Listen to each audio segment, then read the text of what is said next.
My name is Elena, I'm 34 years old. 3 weeks ago, I stood in the most beautiful dress I've ever owned, watching my biological mother destroy what should have been the happiest day of my life.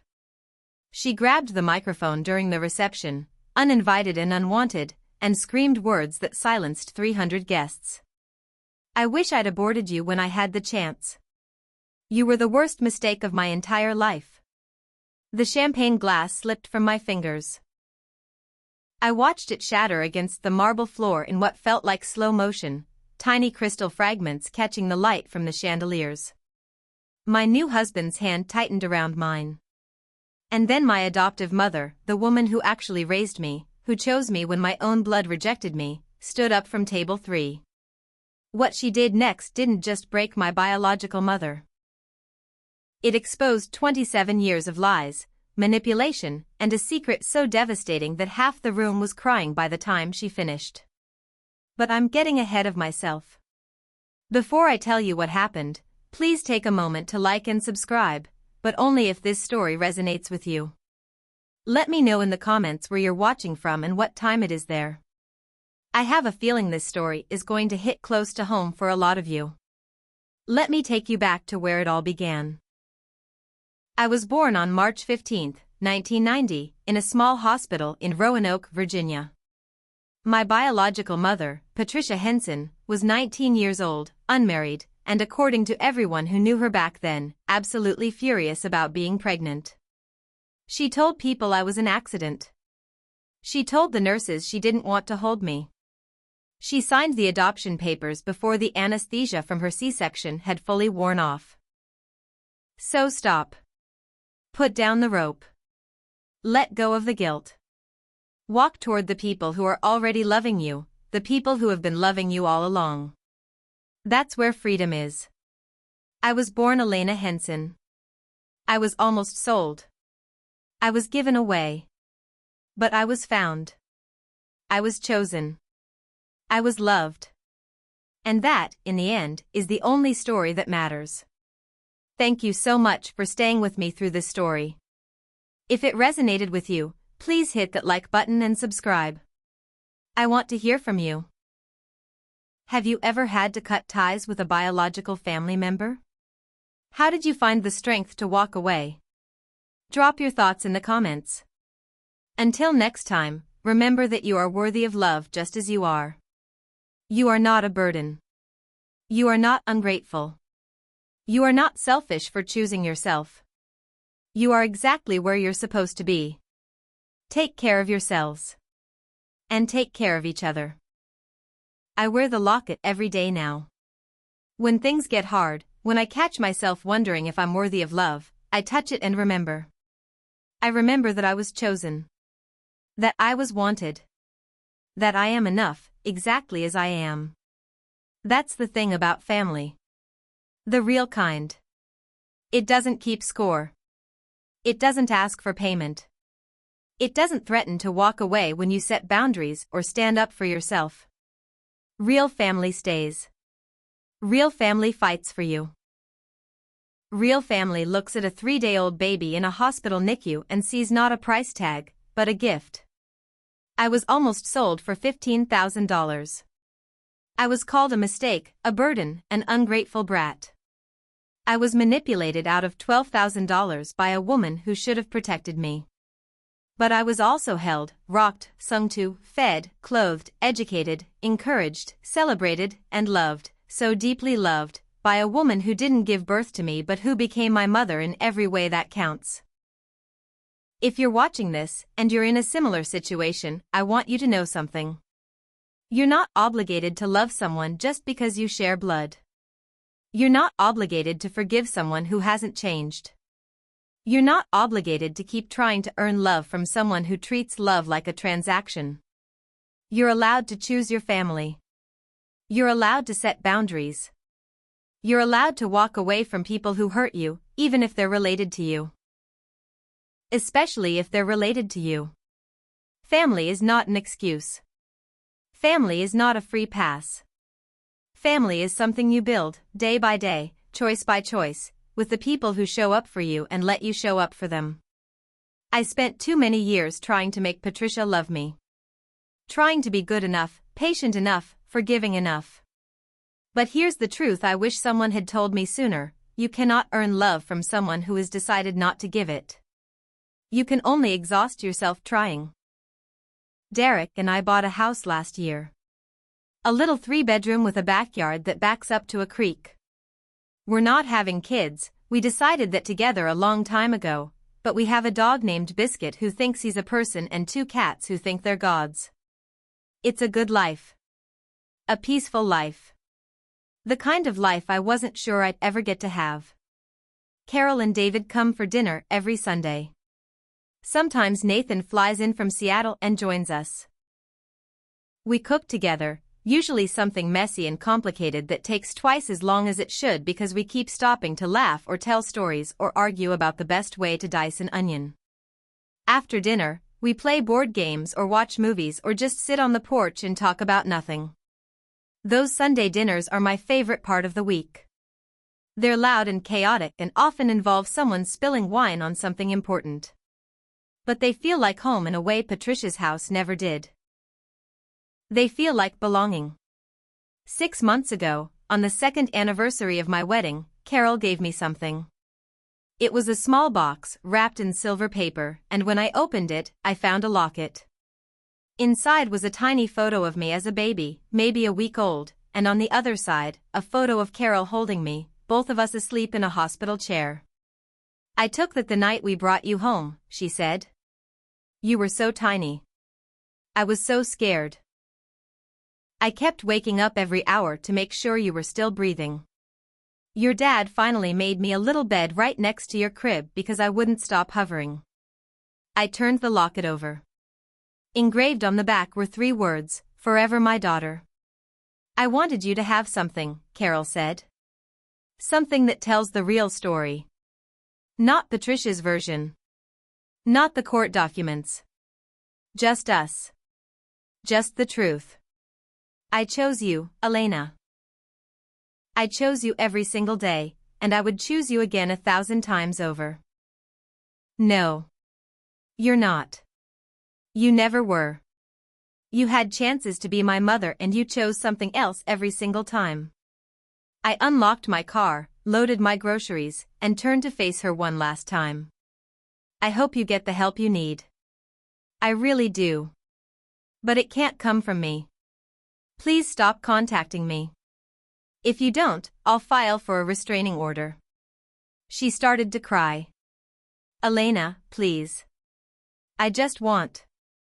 I don't care what you want. I don't care what you need. For 34 years, you've only cared about yourself. It's time for me to do the same." I got in my car and drove away. She didn't follow. I filed for the restraining order anyway, just to be safe. It was granted without issue. That was the last time I saw Patricia in person. That was almost 2 years ago.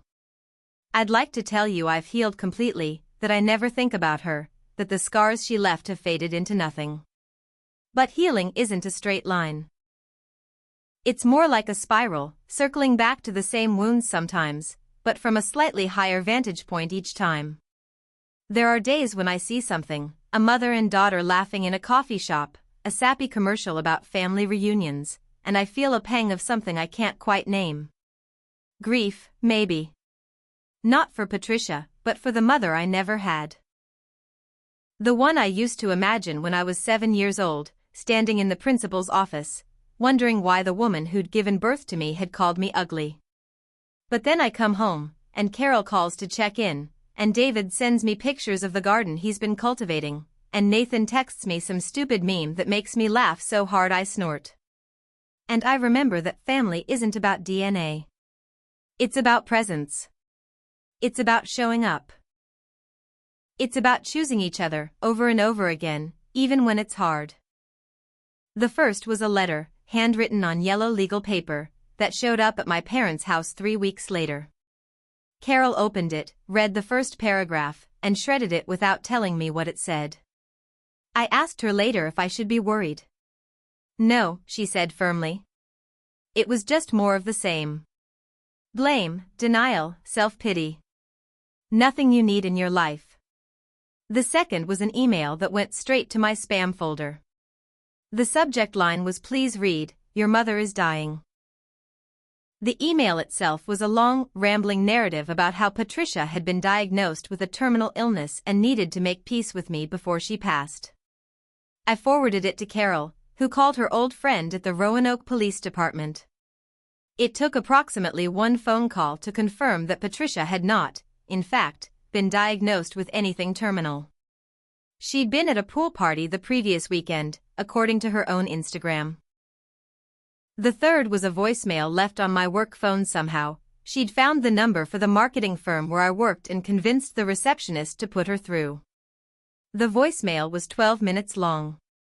I listened to about 90 seconds before I deleted it.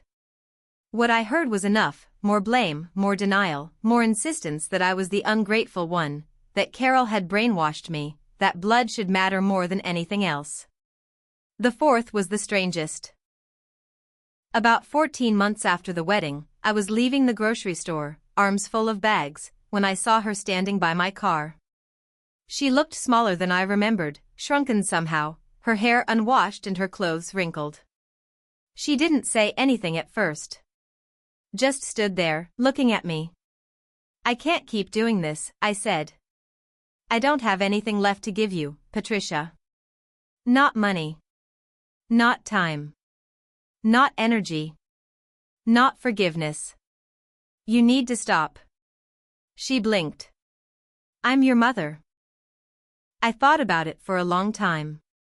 Dr. Harriet and I spent multiple sessions discussing the implications, the potential triggers, the ways it could go wrong. In the end, I decided that Tyler and Madison weren't responsible for Patricia's actions. They were innocent kids caught in their mother's chaos, just like I had been. If they wanted a relationship with me, I was willing to try, slowly and with clear boundaries. I met Madison for the first time at a coffee shop in Norfolk, 7 months after my wedding. She was 9 by then, with Patricia's blonde hair but kinder eyes. She brought me a drawing she'd made, a picture of 2 stick figures holding hands under a rainbow. "That's us," she said, pointing. "I made you taller because you're the big sister." I cried. Not sad tears, not angry tears. Just the kind of tears that come when something small and unexpected cracks your heart open in the best possible way. Greg, Patricia's husband, reached out to me once. He sent an email apologizing for not warning me sooner. He said Patricia had problems he didn't know how to fix, that he'd tried to get her help, that he stayed because of the kids. I didn't respond, but I didn't hate him either. Some people are just caught in currents they don't know how to escape. As for Patricia herself, the last I heard, she was living alone in a rented apartment in some suburb I don't remember the name of. Greg finally left her, for real this time, about 8 months after the wedding.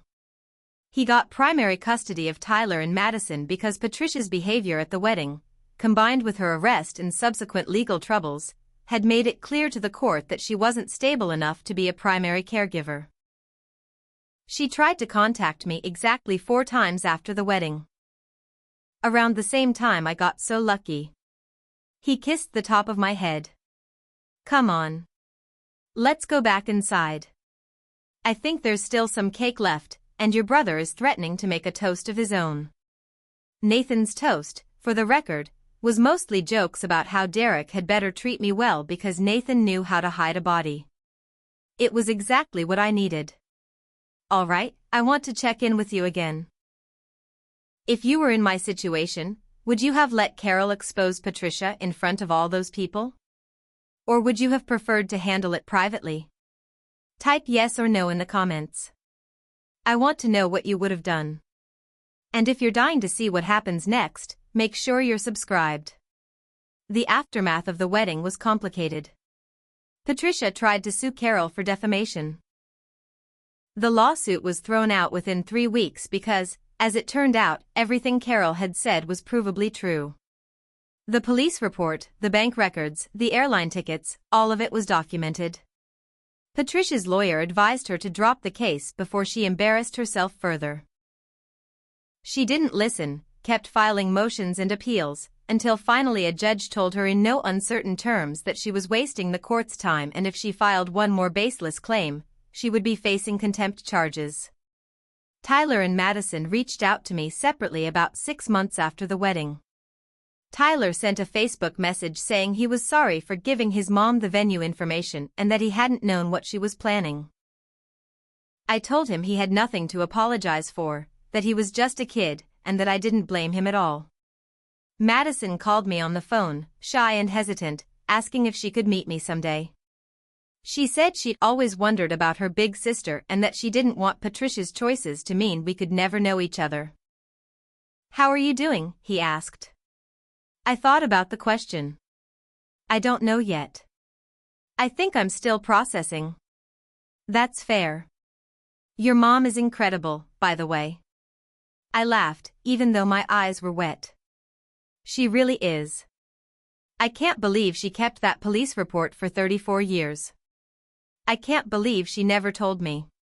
She was protecting you. That's what mothers do." I looked at him. That's what I told her. Great minds. We stood in silence for a while, watching our breath fog in the October air. "I think I'm done," I said eventually. "With Patricia.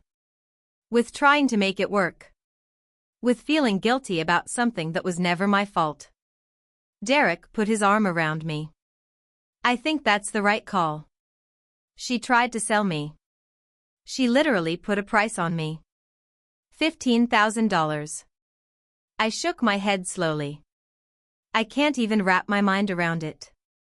"You don't have to. Not tonight. Not ever, if you don't want to. You're allowed to just let it go."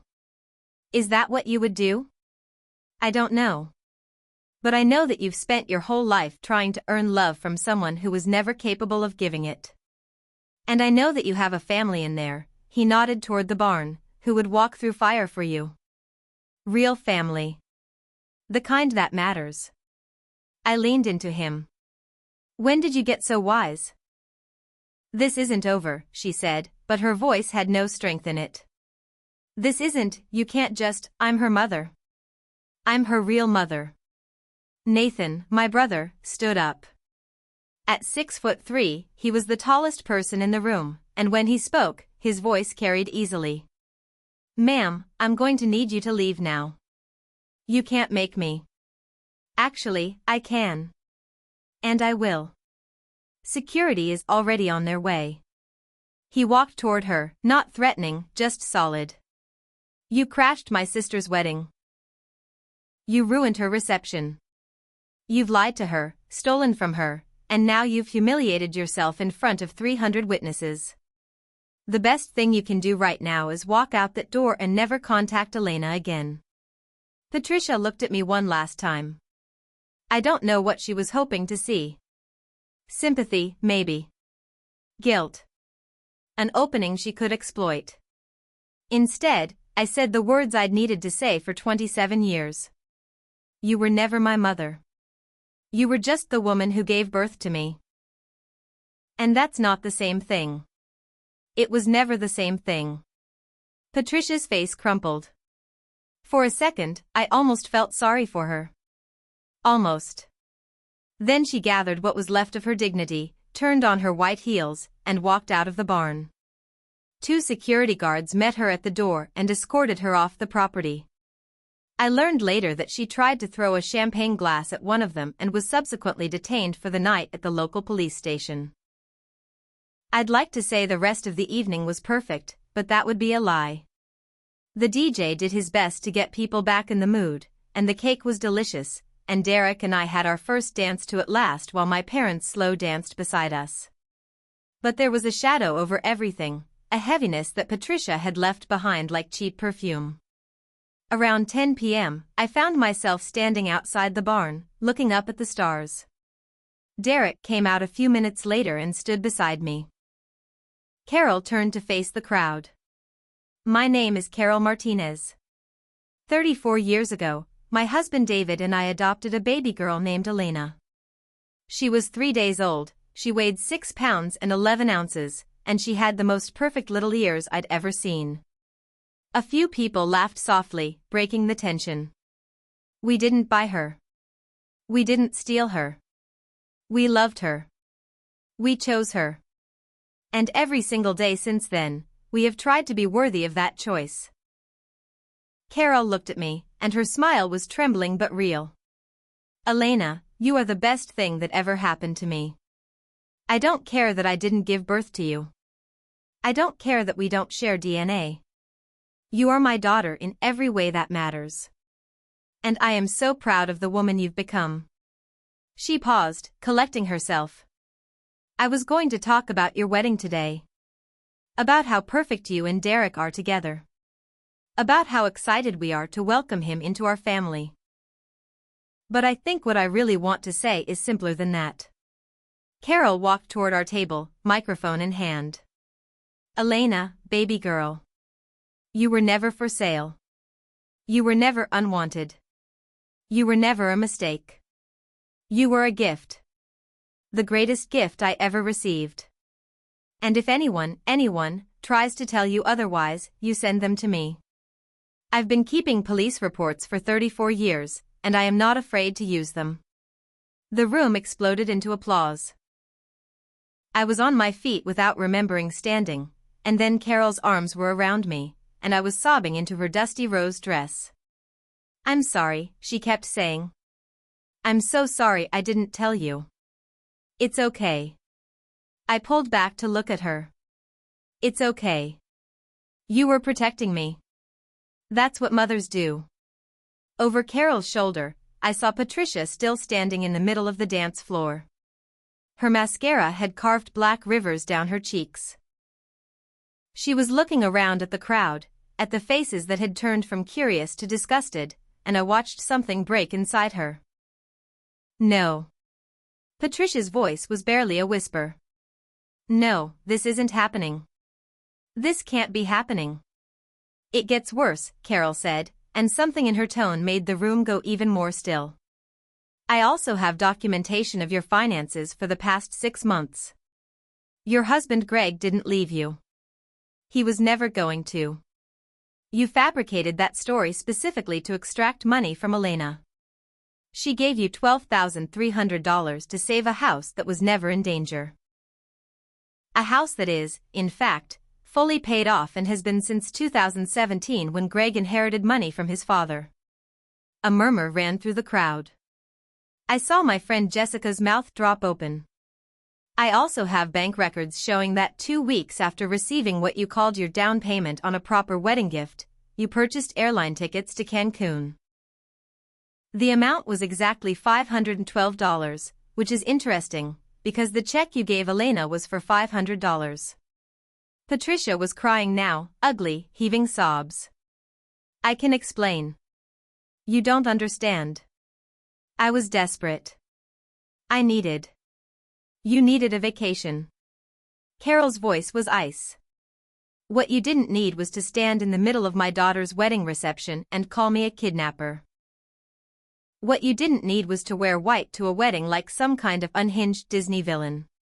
What you definitely didn't need was to look at the daughter you tried to sell and scream that you wished you'd aborted her. I didn't. Not yet. Carol folded the paper and put it back in her purse. But I saw your face when you walked in. I know what you were building toward. I've been watching you hurt Elena her entire life, and I will not stand by and let you do it on her wedding day. The barn was so quiet I could hear the candles flickering. I felt the blood drain from my face. Derek's hand was crushing mine. You told the buyers, John and Margaret Heller, that you'd hand over the baby as soon as the cash was in your hand. But the Hellers weren't actually buyers. They were undercover detectives working a sting operation on black market infant sales. You were arrested before Elena was 12 hours old. Patricia was backing away, shaking her head. You can't prove any of this. You're making it up. You're lying to turn Elena against me. The charges were dropped after you agreed to terminate your parental rights.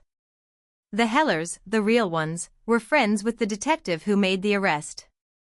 They'd been trying to adopt for 3 years. They'd been on waiting lists, jumped through every hoop, spent their savings on fertility treatments that didn't work. When they heard there was a baby who needed a home, a baby whose biological mother had just tried to sell her for $15,000, they went to the hospital. Carol's voice was shaking now, but she didn't stop. David and I walked into that NICU and we saw the most beautiful baby girl we'd ever seen. 3 days old. Alone. Unwanted. For sale. We took one look at her and knew she was ours. We signed the paperwork that week. We brought her home in a car seat we'd been keeping in the closet for 2 years, just waiting, just hoping. Tears were streaming down my face. Derek had his arm around me. We never told Elena the full story because we didn't want her to carry that weight. We didn't want her to know that her own biological mother tried to sell her like property. We thought we were protecting her. Carol looked at me, and her eyes were wet too. I'm so sorry, sweetheart. I'm sorry I didn't tell you sooner. I'm sorry I let you reconnect with this woman without giving you all the information. That was my mistake, and I will regret it for the rest of my life. I don't know what I would have done next. Maybe I would have cried. Maybe I would have screamed.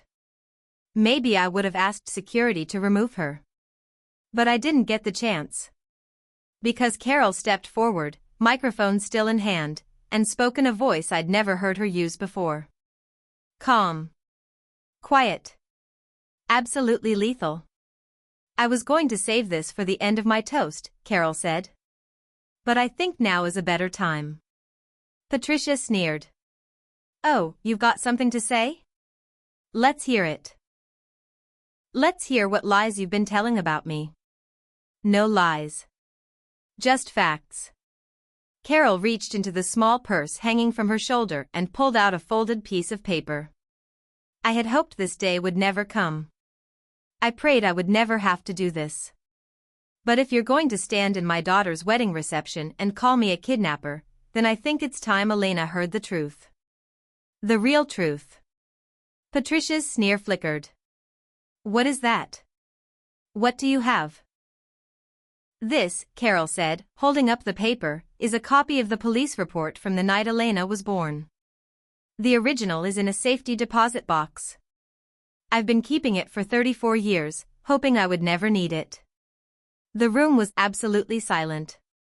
I couldn't breathe. You didn't give Elena up because you were young and scared. Carol's voice carried to every corner of the barn. You didn't sign adoption papers because you weren't ready to be a mother.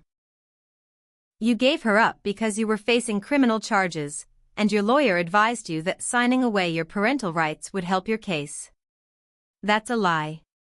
Patricia's voice had gone shrill. That's a complete lie. On March 15, 1990, at 11:47 p.m., you were arrested at Roanoke Memorial Hospital for attempting to sell your newborn daughter to a couple from Maryland. The asking price was $15,000. My voice wouldn't work. I opened my mouth, but nothing came out. Patricia took my silence as permission to continue. I know Carol has told you terrible things about me. I know she's poisoned you against me. But I want everyone here to know the truth. I was young. I was scared. I made mistakes. But I never stopped loving my daughter. I never stopped wanting her back. And it kills me, that this woman, this stranger who bought a baby because she couldn't have her own, gets to stand up here and give a toast like she's actually Elena's mother. Carol's face had gone pale. The microphone trembled slightly in her hand. Patricia turned to address the crowd, swaying a little on her heels. I tried to get her back, you know. I went to court. But Carol and David had lawyers. Good lawyers. They made me look crazy. They took my baby and they raised her to hate me. And now she won't even let me be part of her wedding. Her own mother. Do you know what that feels like? Patricia. My voice finally worked. It came out quiet but firm. You need to leave. No. Patricia spun back to face me, and something in her expression shifted. The victim mask slipped, just for a second, and I saw something cold and ugly underneath. No, I'm not leaving until everyone here knows what you really are. You're an ungrateful, selfish little brat. I carried you for 9 months. I went through labor for you. And this is how you repay me? By cutting me out? By choosing some random woman over your real mother? Carol is my real mother. Carol, Patricia spat, is a woman who paid money for someone else's child because she was too defective to have her own. She's not your mother. She's your kidnapper. Carol wasn't much of a public speaker, she was a librarian, more comfortable with books than microphones, but she'd been practicing, and Derek had told me in secret that she'd made him cry twice during rehearsals. At 7:28, Carol stood up and took the microphone from the DJ. She was wearing a dress the color of dusty rose, and her silver hair was pinned back with pearls. She looked nervous but determined. "Hi everyone," she said, her voice only slightly shaky. "For those who don't know me, I'm Carol, Elena's mom. And I have a few things I'd like to say about my daughter." That's when the barn doors slammed open. Patricia stood in the entrance, silhouetted by the security lights outside. She was wearing a white dress. A white dress. At my wedding. Her hair was wild, her makeup smeared, and even from across the room I could tell she'd been drinking. "Sorry to interrupt," she called out, and her voice echoed off the wooden beams. "But I have a few things I'd like to say about my daughter too." The room went silent. 300 people turned to stare. I felt Derek's hand tighten on mine.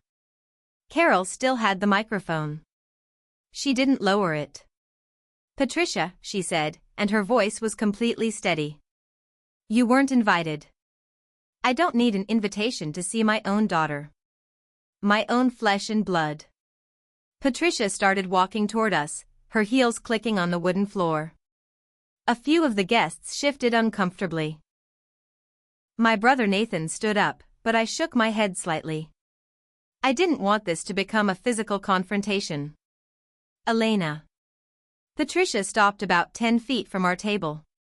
"I tried to respect your boundaries. I really did. But I couldn't stay away today. Today of all days. You're my baby. I gave birth to you. I deserve to be here. To watch for her." But part of me couldn't believe she'd actually show up. She hadn't contacted me since I'd blocked her. She didn't even know the venue. How would she find out where the wedding was? I found out later that she'd asked Tyler, who was now 12 and had his own Instagram account. He'd sent her screenshots of my posts, the ones where I'd accidentally showed the venue name in the background. Tyler didn't know any better. He was just a kid who wanted his mom to stop crying. October 12th was the most beautiful day of my life, for exactly 7 hours. The ceremony was perfect. I walked down the aisle to Songbird by Fleetwood Mac, my dad on one side and my mom on the other. Derek cried when he saw me. I cried when I saw him crying. The judge who married us had a voice like warm honey, and the vows we'd written ourselves made everyone laugh and then weep and then laugh again. We took photos in the gardens while the sun started its slow descent toward the horizon. My mom kept fixing my train, my dad kept saying I'm fine while wiping his eyes, and Nathan made increasingly ridiculous faces behind the photographer's head until I was laughing so hard I snorted. The reception started at 6. The barn was glowing with candlelight. The tables were covered with flowers that Carol had arranged herself because she'd insisted on doing at least one thing with her own hands. The champagne was cold, the appetizers were delicious, and Derek hadn't let go of my hand since the ceremony ended. Carol's toast was scheduled for 7:30, after dinner but before the cake. She'd been working on her speech for months, I knew, because she kept asking me questions about childhood memories and the first time she'd met Derek and what I wanted my future to look like. I was excited to hear it. My brother, Nathan, who Carol and David had adopted when I was 3, flew in from Seattle to help with decorations even though he'd just started a new job and could barely afford the plane ticket. That's what family looks like, I thought. That's what love looks like. It looks like showing up, not just with words, but with hands and time and sacrifice. The wedding was scheduled for October 12th at the Belmont Estate, a gorgeous venue about 30 minutes outside of Richmond. 300 guests. Outdoor ceremony with David's arbor draped in white roses and eucalyptus. Reception in a converted barn with string lights and linen tablecloths and a DJ who promised he could get even my most awkward uncles onto the dance floor. I hadn't told anyone about the Patricia situation except Derek and my therapist. I didn't want to burden Carol with it, didn't want to see the worry on her face, didn't want her to feel like she had to fix it. As far as she knew, I'd reconnected with Patricia briefly and then things had fizzled out naturally. That was easier than the truth. 3 weeks before the wedding, I got a message on Facebook from an account I didn't recognize. The profile picture was a generic sunset. The name was Concerned Friend. The message read, "Just wanted you to know that Patricia has been telling everyone she's coming to your wedding whether you invited her or not. She's been bragging about how she's going to give a speech and tell everyone the truth about what Carol did. I thought you should know." My hands went cold. I showed the message to Derek. "Who do you think sent this?" "Someone who knows Patricia. Someone who's seen her behavior. Someone who cares about you, or at least doesn't want to see her cause a scene." Dr. Harriet had been right. Carol had been right. Derek had been right. Everyone had been right except me. That night, I told Derek everything. Every dollar. Every lie. Every text message, every phone call, every time I'd chosen to believe her despite all evidence to the contrary. He didn't yell. He didn't say, "I told you so." He just held me while I cried, and when I was done crying, he said, "What do you want to do?" "I want to stop," I said. "I want to stop giving her money. I want to stop giving her access to my life. I want to be done. Then be done."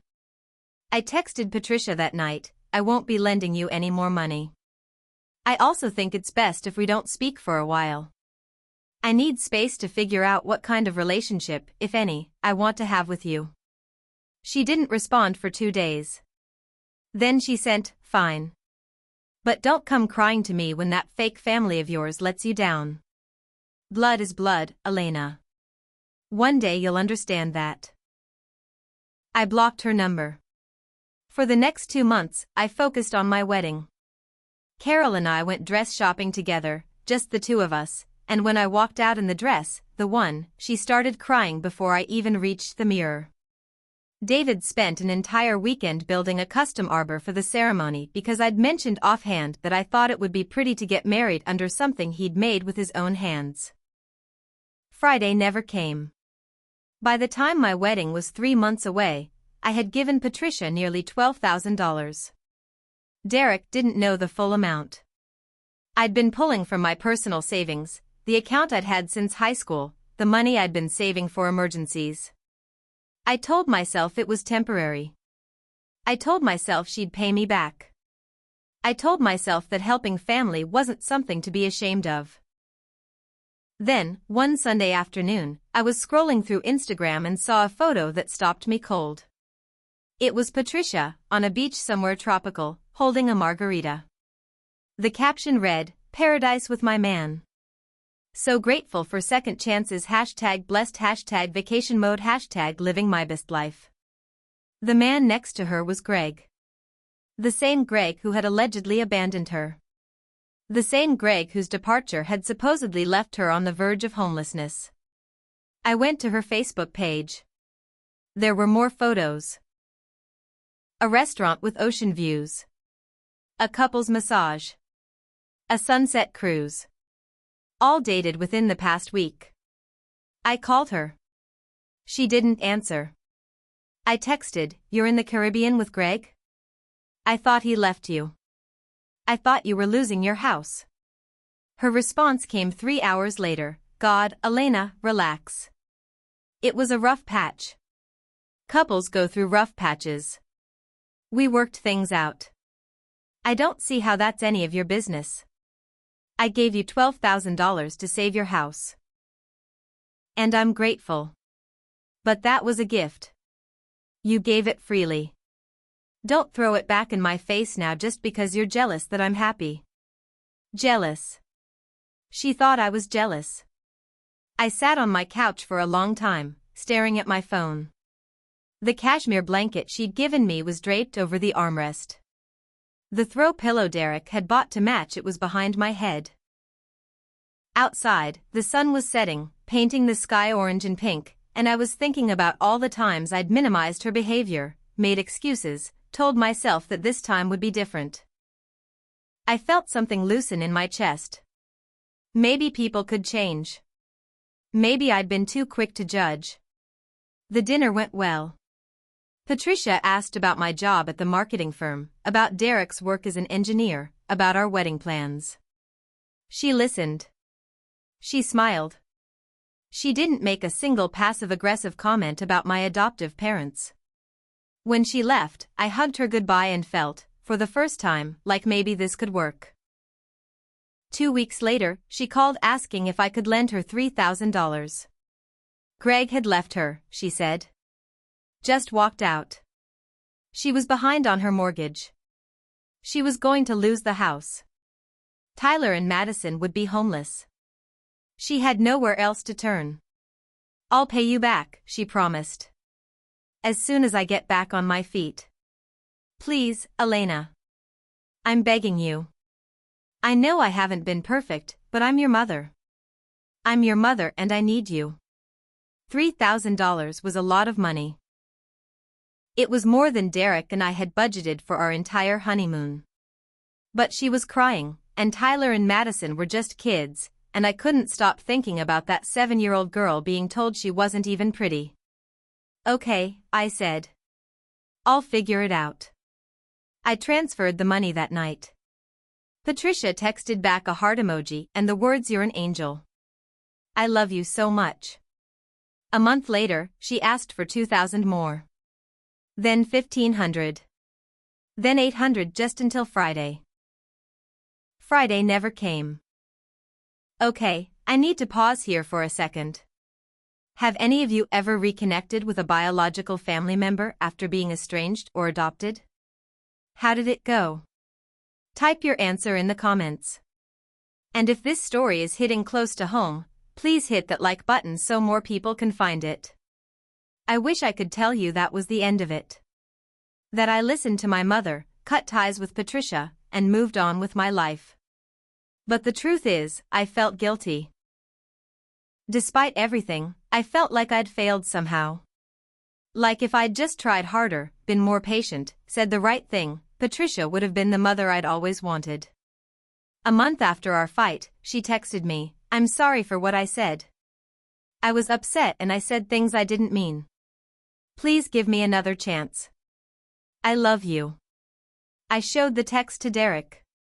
He didn't say anything, just looked at me with those patient brown eyes. He'd already said everything he could say. I texted back. "I forgive you. But I need you to understand that my adoptive parents are my family. If you can't respect that, we can't have a relationship." She wrote back, "I understand completely." I was out of line.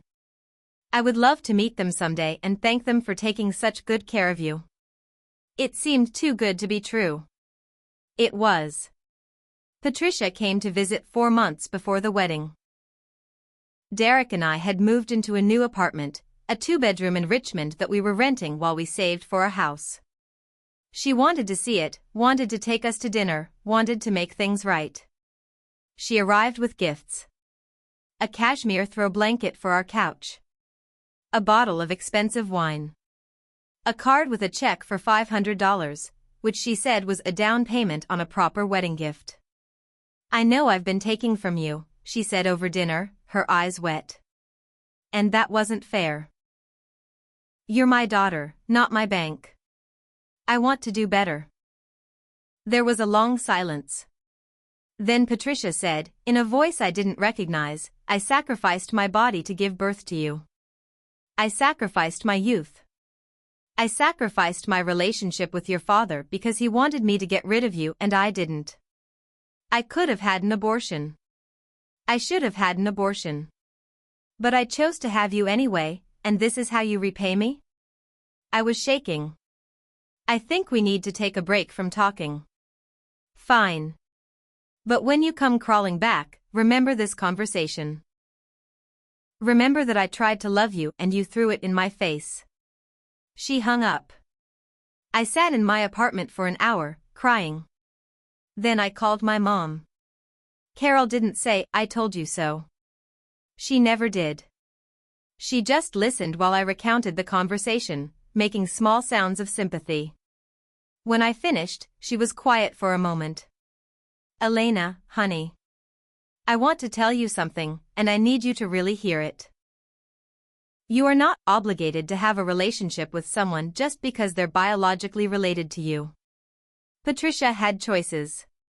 She made them. You were a baby. You didn't get to choose anything. And now that you're an adult, you get to choose who's in your life. That's not ungrateful. That's healthy. But she's the woman who gave birth to you. That's all. I'm your mother. Dad is your father. We chose you. We raised you. We showed up for every concert and every graduation and every heartbreak. We're the ones who know your favorite color and your food allergies and the way you scrunch your nose when you're trying not to laugh. That's what family is. It's not DNA. It's presence. He was right about the calls. Patricia would phone at 11 p.m., 1 a.m., sometimes 3 a.m., always with some crisis. Tyler had a nightmare and she needed to vent. Greg was being distant and she needed advice. Her boss was mean and she needed to complain. I answered every time because I thought that's what daughters did. She's just getting used to having me around, I told Derek. She's making up for lost time. Elena. He took my hands. You don't owe her anything. You know that, right? She gave you up. That was her choice. You don't have to earn her love. I knew he was right. Logically, rationally, I knew. But there was still that 7-year-old girl inside me, standing in the principal's office, being told she wasn't even pretty. That girl wanted to be enough. That girl wanted to be wanted. So I kept trying. 5 months before my wedding, Patricia called with big news. I'm coming to your wedding, she announced. I've already booked my flight. I hadn't invited her yet. I wasn't sure I was going to. Carol and David were hosting the wedding, paying for most of it. The thought of Patricia there, in the same room as the woman who'd actually raised me, made my stomach clench. Patricia, we haven't finished the guest list yet. I need to talk to Derek about. Elena. Her voice went cold. I'm your mother. Your real mother. Are you seriously telling me I might not be invited to my own daughter's wedding? I didn't say that. I just said I need to. You know what, forget it. I should have known you'd choose them over me. You've always been ungrateful. They turned you against me. After everything I've sacrificed, everything I've been through, and you can't even guarantee me a seat at your wedding? What have you sacrificed? The words came out before I could stop them. You gave me up. You've borrowed almost $1,000 from me in 3 months. You've never once asked about my job or my life or what I want. What exactly have you sacrificed? We talked for 2 hours. She told me about Tyler and Madison, about how Greg was the love of her life even though she'd said that about the 3 husbands before him. She told me about her job at a real estate agency, about her house with the pool, about the vacation they'd taken to Disney World last summer. She asked me almost nothing about myself. When I mentioned my adoptive parents, she stiffened. Those people, she said. I'm sure they did their best, but they kept you from me. They poisoned you against me. Did you know I tried to get you back? I went to court. I begged. They had better lawyers, that's all. Rich people always win. They're not rich, I said quietly. My dad's a high school principal. My mom works at the library. Whatever. Patricia waved her hand. The point is, we're together now. We can start fresh. Put all that ugliness behind us. I should have left then. I should have recognized the way she dismissed my entire childhood, the way she rewrote history to make herself the victim. But I was so desperate for this to work. So desperate to believe that blood meant something. Over the next 3 months, I saw Patricia 7 times. Each visit, she asked for something small. Could I pick up the check since she'd left her wallet in the car? Could I lend her $50 until Friday? Could I buy Madison a birthday present from both of us since Patricia was a little short this month? I said yes every time. The amounts were small, and I told myself it didn't matter. Derek was skeptical. She's never once asked about our wedding, he pointed out after the 5th visit. She talks about herself constantly. She's already borrowed, what, $300? And she calls you at weird hours. Carol didn't take the news well. Absolutely not, she said when I told her. We were in her kitchen, the same kitchen where she'd made me chicken soup when I was sick and helped me with calculus homework and told me I was grounded for sneaking out with Derek junior year. Elena, you can't be serious. I just want to meet her once. See what she's like now. I'm not going to let her back into my life if she hasn't changed. She hasn't changed. People like Patricia don't change. They just get better at hiding what they are. Mom.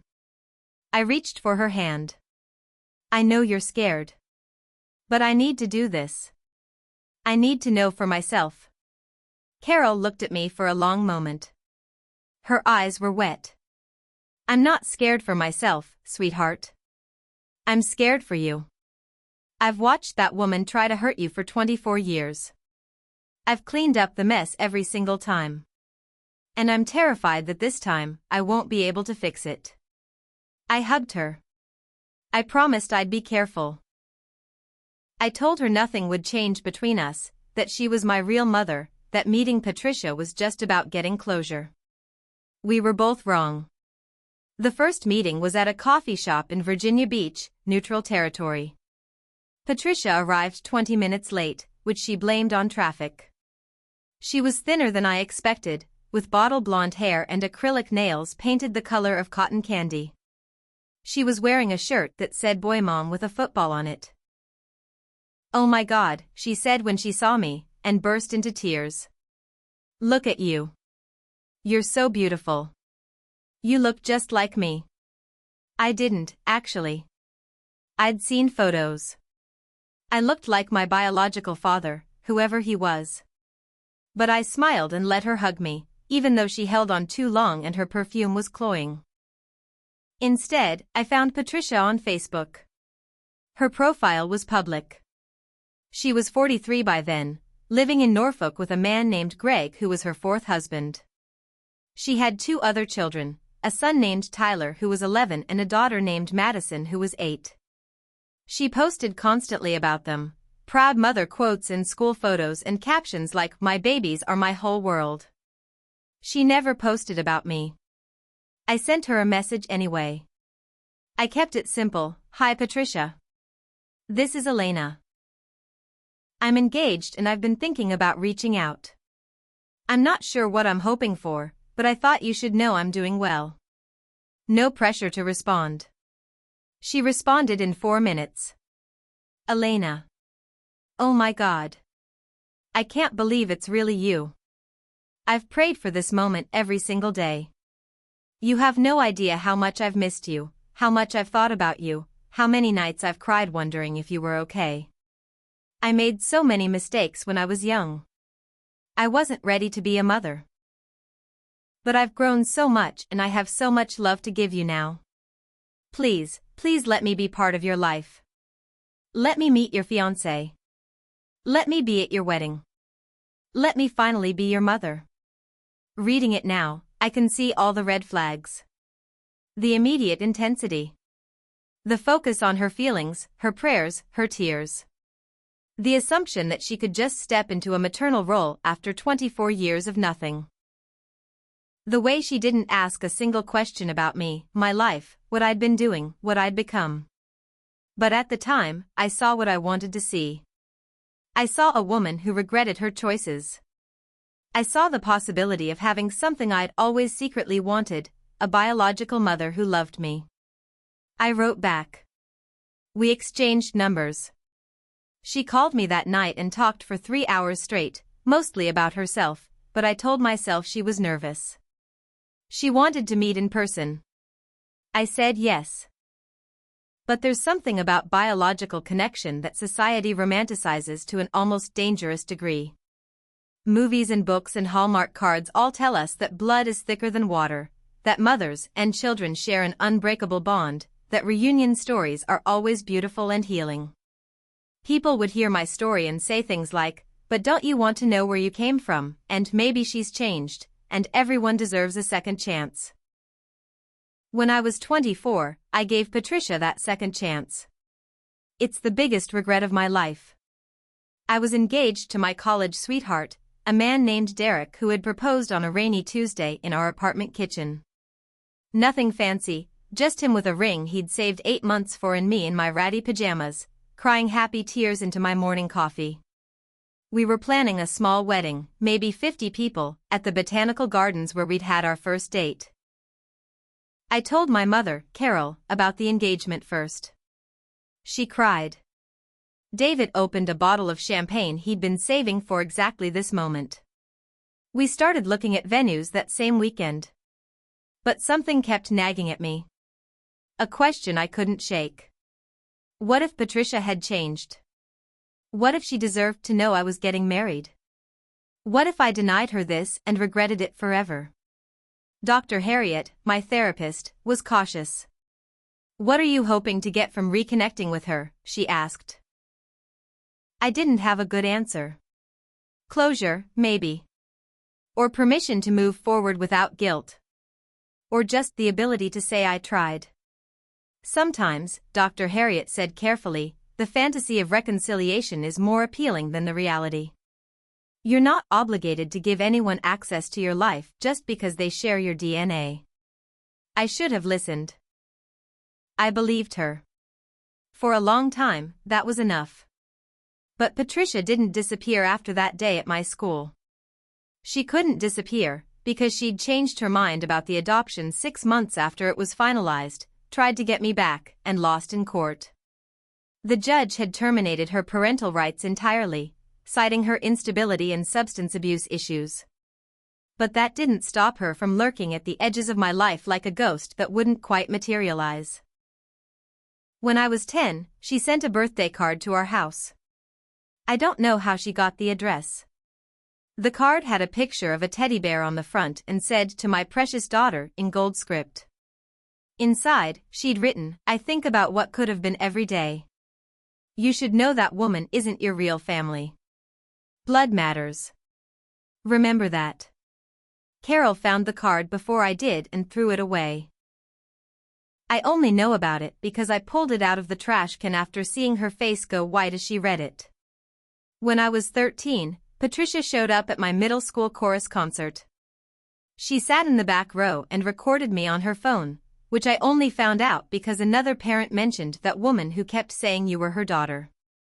She posted the video on Facebook with the caption, "My beautiful girl. They stole her from me, but they can't steal her talent." When I was 16, she tried to friend me on MySpace. Then Facebook. Then Instagram. Every few years, a new request from a new account, always with a profile picture of her holding a baby. Me. The only photo of us that exists. My parents, Carol and David, did everything right. They got restraining orders. They documented every contact attempt. They took me to therapy, a wonderful woman named Dr. Harriet, who helped me understand that I wasn't responsible for Patricia's choices, that being given up for adoption wasn't a reflection of my worth, that some people aren't capable of being parents no matter how much they want to claim the title. I learned all of this when I was 7 years old, not from my adoptive parents, who had planned to tell me gently when I was older, but from Patricia herself. She showed up at my elementary school, drunk at 2 in the afternoon, demanding to see the kid she gave away. I remember standing in the principal's office, this tiny second grader in a purple sweater with cats on it, staring at a woman with smeared mascara and breath that smelled like something sharp and wrong. She looked at me for a long moment, then laughed. "You're not even pretty," she said. "I thought you'd at least be pretty." My adoptive mother, Carol, arrived 14 minutes later. I know it was 14 minutes because I counted every second on the clock behind the principal's desk, watching the red hand tick around and around while Patricia complained about how I was supposed to fix things with my biological father, whoever that was. Carol walked in wearing her work clothes, navy blazer and pearls, and she didn't say a word to Patricia. She just scooped me up, all 42 pounds of me, and carried me out to her car. She buckled me into my booster seat, and then she sat in the driver's seat for a full minute without starting the engine. "Elena," she said finally, and her voice was shaking. "That woman is not your mother. I am your mother. Do you understand?" I nodded, even though I didn't really understand. "Not then. She may have given birth to you, but that doesn't make her your mother. Mothers don't say things like that. Mothers don't show up drunk. Mothers don't leave." She turned around to look at me, and there were tears streaming down her face. "I chose you, sweetheart. I walked into that hospital and I saw you in the nursery and I knew you were my daughter. You were always supposed to be mine."